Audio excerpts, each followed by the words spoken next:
बुढ़वा अपने चक्कर में रहा तब ससुरा ना विदाई करत रहा। अच्छा लेकिन गीत के लाइन में का बा सात नदियां परवान से मोर भैया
खाटी देसी तू है ही हो तो तुमके का विदेशी समझ में आवत है का थोड़ा थोड़ा असम नेपाल का लगत हो उठवा ने कुरवा से हाँ हो।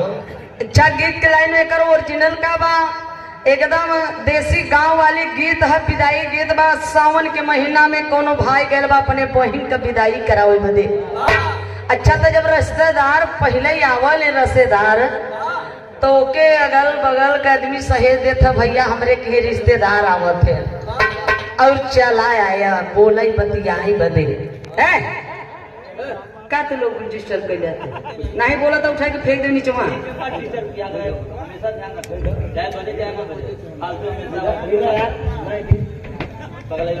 मास्टर ठीक है वो है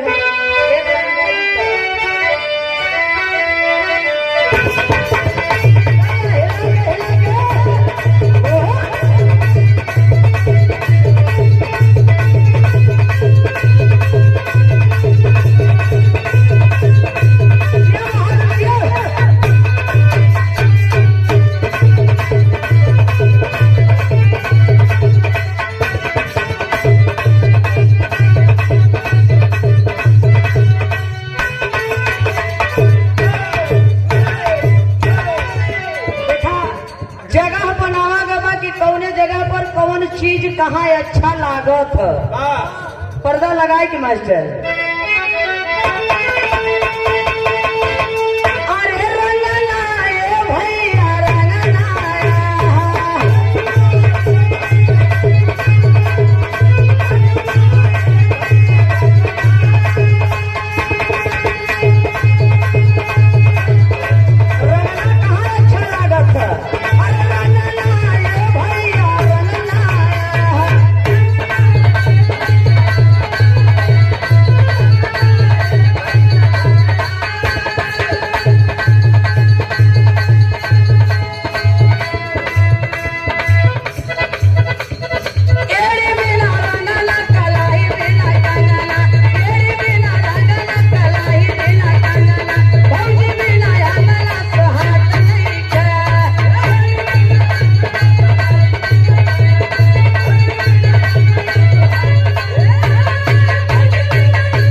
स्वाहात नहीं खे। अच्छा तो जगह बनावल गए बा मेहरारू एड़ी में रंगना लगावत हिन तो कितना सुंदर लगत है। अगर वह लगे लगी वेरी वेरी हैंडसम मैन नकली लगे लगी है।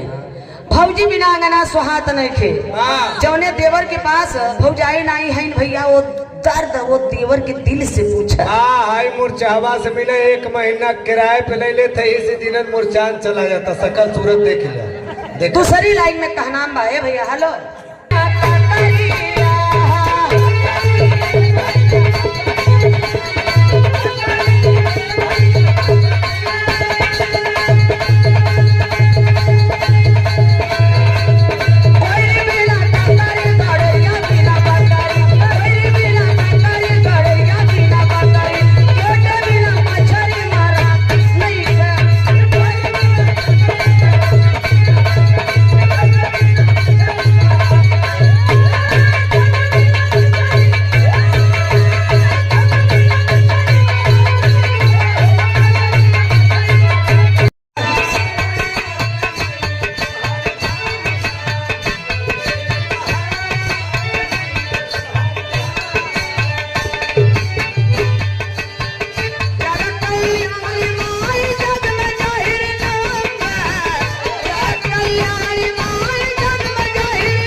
लेकिन बताया गया लगभग 33 करोड़ देवी देवता विदेश से चलकर मेरे भारत में आए। अभी सब साले विदाउट टिकट फ्री में चले आए।